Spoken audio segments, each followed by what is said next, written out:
മക്കളെ എല്ലാവർക്കും സൈലത്തിന്റെ മറ്റൊരു മലയാളം ക്ലാസ്സിലേക്ക് സ്വാഗതം. അപ്പൊ ഇന്ന് നമ്മൾ കേരള പാഠാവലിയിൽ എന്തൊക്കെയാണ് ക്രിസ്മസ് എക്സാമിന് നമുക്ക് പഠിക്കാനുള്ളത്, ഏതൊക്കെ പാഠഭാഗങ്ങളാണ്, അതൊക്കെയാണ് നമ്മൾ ഡിസ്കസ് ചെയ്യാൻ പോകുന്നത്. അപ്പൊ നമ്മളുടെ 3-4 യൂണിറ്റ് ആണ് നമുക്ക് ക്രിസ്മസ് എക്സാമിന് ഉണ്ടാവുക. മൂന്നാമത്തെ യൂണിറ്റിൽ എത്ര പാഠഭാഗങ്ങളുണ്ട്? 3 പാഠഭാഗങ്ങളാണുള്ളത്. അതില് കർമ്മോത്സുകതയുടെ ലാവണ്യ മുദ്രകൾ എന്നാണ് മൂന്നാമത്തെ യൂണിറ്റിന്റെ പേര്. അതിൽ ആദ്യത്തേത് ഒരു കവിതയാണ്, തരിശു നിലങ്ങളിലേക്ക് എന്ന് പറയുന്ന കവിത. രണ്ടാമത്തേത് അച്യുതം മാമ എന്ന് പറയുന്ന പാഠഭാഗമാണ്. 3 നിങ്ങളും നിങ്ങളുടെ ജോലിയും എന്ന് പറയുന്ന പാഠഭാഗം. 4ാമത്തെ യൂണിറ്റ് ഉജ്ജ്വല ഹൃദയ സ്പന്ദനങ്ങൾ എന്ന് പറയുന്ന യൂണിറ്റ് ആണ്.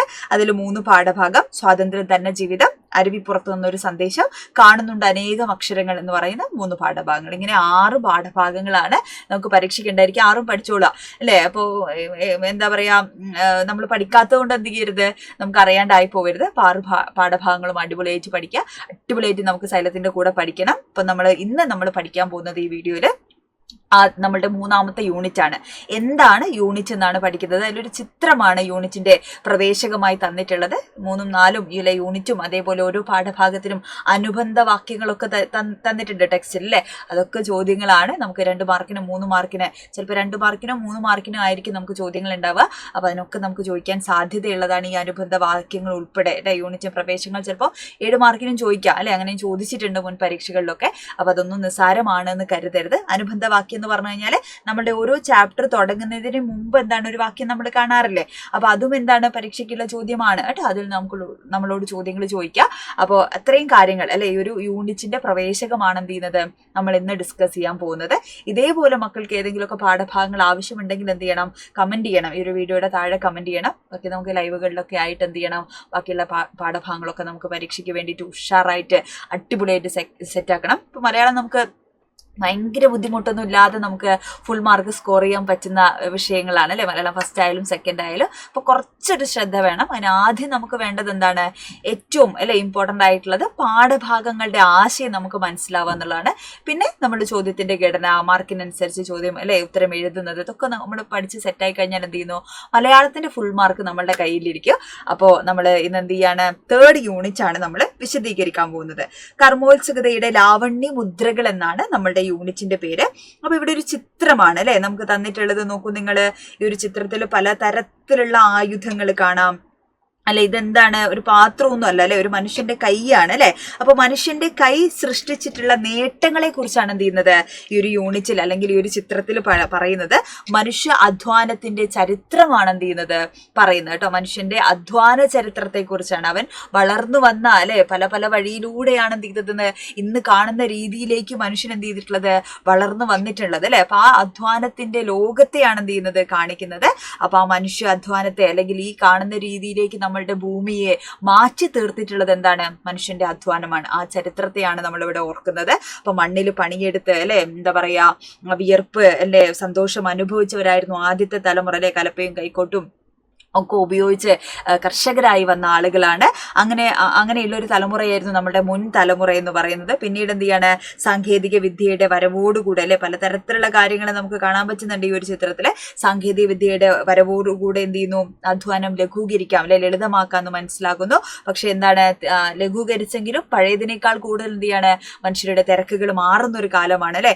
ഇന്ന് കൃത്രിമ ബുദ്ധി അല്ലെ, നമ്മളുടെ കൃത്രിമ ബുദ്ധി ലോകത്തെ ഭരിക്കുന്ന ഒരു കാലത്താണ് നമ്മൾ ജീവിക്കുന്നത് അല്ലെ. കാലം മാറ്റം വേണം, കാലത്തിന്റെ ഓരോ മാറ്റത്തെയും അറിഞ്ഞാണ് പുതിയ തലമുറ വളരേണ്ടത്. അങ്ങനെ പുതിയ ജോലിയെ നമ്മൾ കണ്ടെത്തേണ്ടത് അങ്ങനെയാണ്. കാരണം കാലത്തിനനുസരിച്ച് എന്ത് ചെയ്യണം, നമ്മൾ മാറണം അല്ലെ. ഇപ്പൊ ഇനിയുള്ള ഒരു കുറെ കാലത്തേക്ക് അപ്പുറത്തേക്കുള്ള ജോലി സാധ്യതകൾ എന്ന് പറയുന്നത് ടീച്ചിങ് പ്രൊഫഷൻ പോലും എന്തല്ല, സേഫ് ആയിട്ടുള്ള ജോലിയല്ല. കാരണം അതിനൊക്കെ AI എന്ത് ചെയ്തിരിക്കുന്നു, നിർമ്മിക്കപ്പെട്ടിരിക്കുന്നു. AI ക്ലാസ് എടുക്കുന്ന കാലത്താണ് നമ്മൾ ജീവിക്കുന്നത് അല്ലെ. നമ്മൾ ഒരിക്കലും ഇങ്ങനെ നമ്മൾ പഠിക്കേണ്ടി വരുമെന്ന് ഒരിക്കലും നമ്മൾ ചിന്തിച്ചിട്ടില്ല അല്ലെ. ക്ലാസ് മുറിയിൽ നമ്മുടെ അധ്യാപകരുടെ മുമ്പിൽ ഇരുന്ന് പഠിക്കുന്ന ഒരു വിദ്യാഭ്യാസ സമ്പ്രദായത്തിൽ നിന്ന് പെട്ടെന്ന് ഇങ്ങനെ സ്വിച്ച് ഓൺ അല്ലെ മാറിയത് എപ്പോഴാണ്, കൊറോണയ്ക്ക് ശേഷമാണ് ഇങ്ങനെ നമ്മൾ പഠിക്കാൻ തുടങ്ങിയിട്ടുള്ളത്. അപ്പൊ ഇതൊക്കെ കാലത്തിന്റെ ഏറ്റവും പ്രധാനപ്പെട്ട മാറ്റങ്ങളിൽ ഒന്ന് തന്നെയാണെന്ന് നമുക്ക് ആലോചിക്കാം. അപ്പോ അല്ലെ ഈ കൃത്രിമ ബുദ്ധി ലോകം ഭരിക്കുന്ന ഈ കാലഘട്ടത്തിൽ പലതരത്തിലുള്ള പുതിയ പുതിയ നൂതനമായിട്ടുള്ള തൊഴിലിടങ്ങൾ നമ്മുടെ കണ്ടെത്തേണ്ടതുണ്ട്. അതേപോലെ അല്ലെ അങ്ങനെ നമ്മളെ പ്രചോദിപ്പിക്കുന്ന തരത്തിലുള്ള പാഠഭാഗങ്ങളാണ് ഈ ഒരു യൂണിറ്റിൽ എന്ത് ചെയ്തിരിക്കുന്നത്, ഉൾപ്പെടുത്തിയിരിക്കുന്നത് എന്നുള്ളതാണ്. അപ്പൊ മനുഷ്യ അധ്വാനത്തിന്റെ ചരിത്രാതീത കാലം മുതലേ എന്ത് ചെയ്യുന്നുണ്ട്, ആരംഭിക്കുന്നുണ്ട് അല്ലെ. മനുഷ്യ സംസ്കാരത്തിന്റെ വളർച്ചയിലും അതേപോലെ വികസനത്തിലും ഒക്കെ എന്താണ് അധ്വാനത്തിന്റെ പങ്ക് വളരെ പ്രധാനപ്പെട്ട ഒന്നാണ്. അപ്പൊ അധ്വാനം മനുഷ്യന് നൽകുന്ന കരുത്തും അതേപോലെ സംതൃപ്തിയും ആനന്ദവും ഒക്കെ എന്താണ് വളരെ പ്രധാനപ്പെട്ടതാണ് അല്ലെ. അതൊരു സർഗാത്മക പ്രവർത്തനം കൂടിയാണ് എന്നാണ് പറയുന്നത്. പഴയ കാലത്ത് മനുഷ്യന്റെ അധ്വാനം അല്ലെ നായാട്ടും കാർഷിക വൃത്തിയൊക്കെ ആയിരുന്നു എന്നുള്ളതാണ്. പിന്നീട് കാലക്രമേണ ഈ അധ്വാനം എന്തായിട്ട് മാറുകയാണ്, തൊഴിലുമായിട്ട് കണ്ണി ചേർക്കപ്പെടുകയാണ്. അങ്ങനെ അധ്വാനം ജീവിതത്തിലുള്ള അല്ലെ വളരെ പ്രധാനപ്പെട്ട ഒരു അല്ലെ ജീവിതത്തെ മുന്നോട്ട് നയിക്കാനുള്ള ഒരു പ്രധാനപ്പെട്ട ഒരു കാര്യമായി മാറുകയാണ്. അതേപോലെ സാമൂഹീകരണ പ്രക്രിയയ്ക്ക് വിധേയമായിട്ട് തൊഴിൽ ഒരു സംസ്കാരമായിട്ട് കൂടെ എന്ത് ചെയ്യുന്നു, മാറ്റപ്പെടുന്ന ഒരു കാലഘട്ടത്തിലാണ് നമ്മൾ ജീവിക്കുന്നത്. അങ്ങനെ അധ്വാനവും തൊഴിലും ഉപജീവന മാർഗമായിട്ട് പിന്നീട് മാറുകയാണ്. ജോലിയില്ലെങ്കിൽ നമുക്ക് ജീവിക്കാൻ പറ്റുമോ? ജോലി എന്ന് പറയുന്ന ഒരു എന്താ പറയുക നമ്മളുടെ ഒരു ഏറ്റവും പ്രധാനപ്പെട്ട ഒരു ഘടകമായിട്ട് മാറുകയാണ്. നിങ്ങളെയും ഇപ്പോൾ പലപ്പോഴും ഓർമ്മപ്പെടുത്തിക്കൊണ്ടിരിക്കുന്ന എന്തായിരിക്കും, എല്ലാ ആളുകളും നന്നായിട്ട് പഠിക്കണം, നല്ല ജോലി വാങ്ങണം എന്നുള്ളതാണ് അല്ലെ. എല്ലാ ജോലിക്കും അതിൻ്റെതായിട്ടുള്ള അന്തസ്സുണ്ട്, നല്ലതാണ് അല്ലെ. ഇപ്പൊ കർഷകര് നമ്മളുടെ ചുറ്റുണ്ട്, കർഷകരാവണം. എന്ത് ജോലി ചെയ്യുന്ന സമയത്ത് നമ്മൾ കർഷകർ കൂടി ആയിരിക്കണം എന്നുള്ളതാണ് നമ്മളെ കാലം നമ്മളെ പഠിപ്പിക്കുന്നത്. അല്ലെങ്കിൽ നമുക്ക് ഭക്ഷണം കഴിക്കാൻ ഉണ്ടാവില്ല അല്ലെ. അത്രയും ആരോഗ്യകരമായിട്ട് എന്ത് ചെയ്യുന്നു, നമ്മൾ അത്രയും യൂണിറ്റിലൊക്കെ നമ്മൾ പഠിച്ചു, അടിസ്ഥാന പാഠാവലിയൊക്കെ നമ്മൾ പഠിച്ചു. ഭക്ഷണ സംസ്കാരം അല്ലെ, അതൊക്കെ നമ്മൾ സ്വന്തമായി അധ്വാനിച്ച് അല്ലെ വീട്ടില് എന്താ പറയുക ഉണ്ടാക്കുന്ന ജൈവ പച്ചക്കറികളുടെ പ്രാധാന്യത്തെക്കുറിച്ചൊക്കെ നമ്മൾ പഠിച്ചതാണ്. അപ്പൊ ഇങ്ങനെ നമ്മൾ ഈ വൈറ്റ് കോളർ ജോബ് മാത്രം തേടി പോകുന്ന അല്ലെ അവസരങ്ങളിൽ പല ജോലിയും സുരക്ഷിതമാവണം എന്നില്ല. അപ്പൊ കാലത്തിനനുസൃതമായിട്ട് എന്ത് ചെയ്യണം, ഉപജീവനമായി മാറിക്കൊണ്ടിരിക്കുന്ന ഈ ജോലിയുടെ സാധ്യതകളെ കുറിച്ച് നമ്മൾ പഠിക്കണം. വ്യത്യസ്തമായിട്ടുള്ള തൊഴിലിടങ്ങളെ കുറിച്ച് നമുക്ക് ബോധം ഉണ്ടാവണം. അപ്പൊ നിങ്ങളൊക്കെ ജീവിക്കുന്ന പുതിയ കാലത്ത് നമുക്ക് ഒരുപാട് കാര്യങ്ങൾ അവൈലബിൾ ആണ്. ഒന്ന് വിരൽത്തുമ്പിന്റെ അറ്റത്ത് എന്താണ് നമുക്ക് സാധ്യതകളുണ്ട്, നമുക്ക് അറിയാം, പഠിക്കാനുള്ള ഒരു അല്ലെ വിപുലമായിട്ടുള്ള സാധ്യതകൾ നമ്മളെ മുമ്പ് തന്നെ ഉണ്ട്. പക്ഷെ പണ്ടൊന്നും അങ്ങനെ ആയിരുന്നില്ലല്ലോ അല്ലെ. അപ്പൊ പുതിയ കാലത്ത് നമുക്ക് അതൊക്കെ അവൈലബിൾ ആണ്. അപ്പൊ ആ ഒരു സാധ്യതകളെ കുറിച്ച് കൂടിയാണ് ഇവിടെ പറയുന്നത്.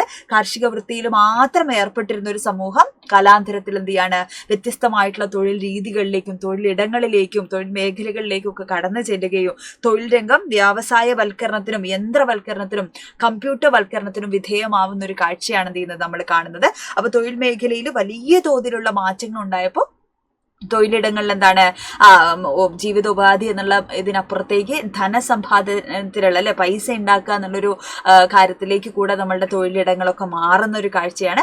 അങ്ങനെ കാലക്രമേണ അല്ലെ തൊഴിലിടങ്ങളിൽ എന്ത് ചെയ്യുന്നു, പലപ്പോഴും സ്വാതന്ത്ര്യവും അവകാശമൊക്കെ നിഷേധിക്കപ്പെടുകയാണ്. അപ്പൊ അച്യുതമാമ എന്ന് പറയുന്ന ഒരു പാഠഭാഗം നമുക്ക് പഠിക്കാനുണ്ട് അല്ലെ. പുതിയ കാലത്ത് എന്താണ് തൊഴിലിടങ്ങൾ ഭയങ്കരമായിട്ട് സ്ട്രെസ്ഫുൾ ആവുന്നു അല്ലെ. പല ആളുകളും ആത്മഹത്യ ചെയ്യുന്ന വാർത്തകൾ നമ്മൾ കേൾക്കാറുണ്ട്. കാരണം ഭയങ്കരമായിട്ട് എന്താണ് പിരിമുറുക്കം, മാനസിക പിരിമുറുക്കം. അപ്പൊ ഈ ഡിപ്രഷൻ എന്നുള്ള വാക്കുകളൊക്കെ പുതിയ കാലത്താണ് നമ്മൾ ഏറ്റവും കൂടുതൽ കേൾക്കുന്നത്. അതേപോലെ ഏറ്റവും കൂടുതൽ യൂത്ത് ആയിട്ടുള്ള ആളുകളാണ് ഈ പറയുന്ന ഭക്തിമാർഗത്തിലേക്കൊക്കെ സന്യാസ ജീവിതത്തിലേക്കൊക്കെ നയിക്കുന്നത് അല്ലെ. എന്തുകൊണ്ടാണ്? അവർ ഭയങ്കര സ്ട്രെസ്ഫുൾ ആയിട്ടുള്ള ലൈഫ് നിന്ന് പുറത്തേക്ക് ഇറങ്ങാൻ വേണ്ടിയാണ്. അപ്പൊ അത്രയും എന്ത് ചെയ്തിരിക്കുന്നു, ജോലി എന്ന് പറയുന്നത് ഭയങ്കരമായിട്ട് നമ്മൾ പിടിച്ച് അല്ലെ മുറുക്കുന്ന ഒരു കാലഘട്ടത്തിൽ കൂടിയാണ് നമ്മൾ കടന്നു പോകുന്നത് എന്നുള്ളതാണ്. കൂടുതൽ ഉൽപാദനത്തിന് വേണ്ടി തൊഴിലാളികളെ ഉപയോഗപ്പെടുത്തുക എന്ന മുതലാളിത്തത്തിന്റെ മനോഭാവം ശക്തമാവുകയാണ്. ആളുകളെ പിഴിയാൻ തുടങ്ങുകയാണ് നമ്മുടെ മുതലാളിത്ത സംസ്കാരം എന്ന് പറയുന്നത്. അങ്ങനെ തൊഴിലിടങ്ങളിൽ തൊഴിലാളികൾക്ക് പലവിധ സമ്മർദ്ദങ്ങൾ വിധേയരാവാണ്. അതോടൊപ്പം തൊഴിലിടങ്ങളിൽ ലിംഗപരമായിട്ടുള്ള വിവേചനങ്ങൾ വരുന്നുണ്ട്. ഇപ്പോൾ ഒരു തുല്യ ജോലിക്ക് തുല്യ അല്ലെ വേതനം എന്നുള്ളതൊന്നുമല്ല. അപ്പൊ സ്ത്രീയും പുരുഷനും ഒരേ ജോലിയാണെങ്കിലും പുരുഷന്മാർക്കായിരിക്കും ചിലപ്പോൾ സാലറി കൂടുതൽ ഉണ്ടാവുക അല്ലെ. അതിനുള്ള പ്രൊമോഷൻ കാര്യങ്ങൾ സാധ്യതകളൊക്കെ പലപ്പോഴും സ്ത്രീകളെക്കാൾ കൂടുതൽ പുരുഷന്മാർക്കുള്ളത് നമുക്ക് കാണാം. അപ്പൊ ഇങ്ങനെ ലിംഗവിവേചനങ്ങൾ നമ്മളുടെ തൊഴിലിടങ്ങളിൽ നമ്മൾ കാണുന്നു അല്ലെ. എല്ലാ പ്രതിസന്ധികളെയും അതിജീവിച്ച് കരുത്ത് നേടുകയും തൊഴിൽ അവനവന്റെ നൈപുണ്യ വികാസത്തിനും സാമൂഹിക പുരോഗതിക്കും വേണ്ടിയാണെന്ന് തിരിച്ചറിയുകയും തൊഴിൽ രംഗത്ത് മൂല്യങ്ങൾ കാത്തു സൂക്ഷിക്കുകയും അല്ലെ തൊഴിൽ സാംസ്കാരികവും അല്ലെങ്കിൽ സാമൂഹികവും സാമ്പത്തികവുമായിട്ടുള്ള പുരോഗതിക്ക് വേണ്ടിയാവണം എന്ന മനോഭാവം രൂപപ്പെടുത്തുന്ന രീതിയിലാണ് ഈ യൂണിറ്റിലെ 3 പാഠഭാഗങ്ങളും എന്ത് ചെയ്തിരിക്കുന്നത്, ഉൾപ്പെടുത്തിയിരിക്കുന്നത്. ആദ്യം തരിശു നിലങ്ങളിലേക്ക് എന്ന് പറയുന്ന കവിതയാണ്. രണ്ടാമത്തത് അച്യുതമാമ എന്ന് പറയുന്ന കഥയാണ്. മൂന്നാമത്തത് നിങ്ങളും നിങ്ങളുടെ ജോലിയും എന്ന് പറയുന്ന പാഠഭാഗമാണ്. ഈ 3 പാഠഭാഗത്തിലും ഈ പറയുന്ന അല്ലെ തൊഴിലിടങ്ങളുടെ അല്ലെ പ്രത്യേകതകളെ കുറിച്ച് തന്നെയാണ് എന്ത് ചെയ്യുന്നത് 3 പാഠഭാഗങ്ങളിലും പറയുന്നത്. ഓക്കെ, ഇനി നമുക്ക് ആദ്യത്തെ പാഠഭാഗവുമായി അനുബന്ധിച്ച് ഇവിടെ എന്ത് ചെയ്തിരിക്കുന്നുണ്ട്, ഒരു അനുബന്ധ വാക്യം കൊടുത്തിട്ടുണ്ട്. വിയർപ്പ് തുള്ളിയിൽ ഭൂഗോളം, കൈകളിൽ പുരളുന്ന ഉപ്പുപരലുകൾ. അപ്പൊ നമ്മൾ ഈ യൂണിറ്റിന്റെ ചിത്രത്തെ കുറിച്ച് കൂടുതൽ ടീച്ചർ പറഞ്ഞോ? കാർഷിക വൃത്തി മുതൽ നവസാങ്കേതിക വിദ്യയുടെ ഘട്ടം വരെ മനുഷ്യൻ എന്താണ് അധ്വാനത്തിലൂടെ നേടിയ പുരോഗതിയാണ് ഈ ചിത്രത്തെ നമ്മൾ കാണുന്നത്. വൈവിധ്യമാർന്ന തൊഴിൽ മേഖലകള്, തൊഴിൽ രംഗത്തെ സർഗാത്മകത, ഇതൊക്കെ എന്ത് ചെയ്യുന്നു ഈ ഒരു ചിത്രത്തിലൂടെ നമുക്ക് മനസ്സിലാവുന്നു എന്നുള്ളതാണ്. അതേപോലെ അധ്വാനിക്കുന്ന സാർവലൗകികതയെ ഓർമ്മിപ്പിക്കുന്നതാണ് ഈ വിയർപ്പ് തുള്ളിയിൽ ഭൂഗോളം എന്ന് പറയുന്നത് കേട്ടോ. കയ്യിൽ പുരളുന്ന ഉപ്പുപരലുകൾ എന്താണ് അധ്വാനത്തെയാണ് മഹത്വവൽക്കരിക്കുന്നത്. അധ്വാനിക്കുന്നവർ വിയർക്കും അല്ലെ, ആ അധ്വാനത്തിന്റെ വിയർപ്പാണ് എന്ത് ചെയ്യുന്നത്, വിയർപ്പിലൂടെ അല്ലെ, വിയർക്കാതെ ഒന്നും ചെയ്യാതെ അധ്വാനിക്കുന്നവർക്ക് മാത്രമേ വിയർപ്പുണ്ടാവുള്ളൂ. അതൊന്നും ചെയ്യാതെ അതിന് ഉറങ്ങുക അങ്ങനെ മാത്രം ചെയ്യുന്ന ആളുകൾക്ക് ഒരു മാറ്റവും സംഭവിക്കാനില്ല, അവര് ലോകത്ത് ഒന്നും ചെയ്യുന്നില്ല എന്നുള്ളതാണ് അല്ലെ. അപ്പൊ അധ്വാനിക്കുന്ന ആ ഒരു വിയർപ്പ് തുള്ളിയിലൂടെയാണ് എന്ത് ചെയ്യുന്നത് നമുക്ക് ലോകത്തെ മാറ്റിമറിക്കാനാവുക എന്നാണ് പറയുന്നത്. സമൂഹ വളർച്ചയുടെ ചരിത്രം അധ്വാനിക്കുന്ന അല്ലെങ്കിൽ അധ്വാനത്തിൽ അധിഷ്ഠിതമാണെന്നുള്ളതാണ്. അപ്പൊ അധ്വാനിക്കുന്നവരിലൂടെയാണ് എന്ത് ചെയ്യുന്നത് ആ ചരിത്രം ഉണ്ടാവുന്നത് അല്ലെ. നാളെയുടെ എന്താ പറയാ വികസനം, അതേപോലെ എല്ലാ മാറ്റവും, സമൂഹത്തിന്റെ സംസ്കാരമായ എല്ലാ മാറ്റത്തിന്റെ അടിസ്ഥാനം എന്ന് പറയുന്നത് എന്താണ് അധ്വാനമാണ് എന്നുള്ളതാണ്. അധ്വാനത്തിന്റെ ചരിത്രത്തിൽ കാർഷിക വൃത്തിയാണ് പരമപ്രധാനം അല്ലെ. വിയർപ്പിലലിഞ്ഞ ആ ചരിത്രമാണ് ജീവിതത്തിന്റെ വിളനിലങ്ങളെ ഒരുക്കുന്നത് എന്നുള്ളതാണ്. അതാണ് വിയർപ്പ് തുള്ളിയിൽ ഭൂഗോളം, കയ്യിൽ പുരളുന്ന ഉപ്പുപരലുകൾ എന്ന് പറയുന്ന അനുബന്ധ വാക്യത്തിന്റെ അർത്ഥം. ഇത് നമ്മളുടെ ആദ്യത്തെ തരിശുനിലങ്ങളിലേക്ക് എന്ന് പറയുന്ന കവിതയുടെ അനുബന്ധ വാക്യമായി കൊടുത്തിട്ടുള്ളതാണ്. അപ്പോൾ നമ്മളുടെ തരിശുനിലങ്ങളിലേക്ക് എന്ന് പറയുന്ന കവിത വളരെ മനോഹരമായിട്ടുള്ള കവിതയാണ്. തിരുനെല്ലൂർ കരുണാകരൻ എഴുതിയിട്ടുള്ള കവിതയാണ്.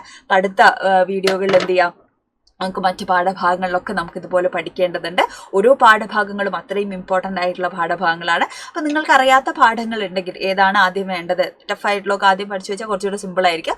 അപ്പോൾ നിങ്ങൾക്ക് വേണ്ടതനുസരിച്ച് ടീച്ചർ എന്ത് ചെയ്യാം, സിമ്പിളായിട്ട് ആ പാഠങ്ങളൊക്കെ നമുക്ക് പഠിച്ചെടുക്കണം. അപ്പം അടിപൊളിയായിട്ട് പഠിച്ച് തുടങ്ങുക കേട്ടോ. ഇനിയും തുടങ്ങിയിട്ടില്ലെങ്കിൽ വേഗം തന്നെ തുടങ്ങുക. ഫുൾ മാർക്ക് വാങ്ങുന്ന രീതിയിലേക്ക് എല്ലാ സബ്ജക്ട്സും നമുക്ക് സൂപ്പർ ഡ്യൂപ്പറായിട്ട് അടിപൊളിയായിട്ട് അല്ലെങ്കിൽ അടിച്ചുപൊളിയായിട്ട് നമുക്ക് പഠിക്കേണ്ടതുണ്ട്. അപ്പോൾ ഉഷാറായിട്ട് പഠിക്കുക. All the best. Bye bye.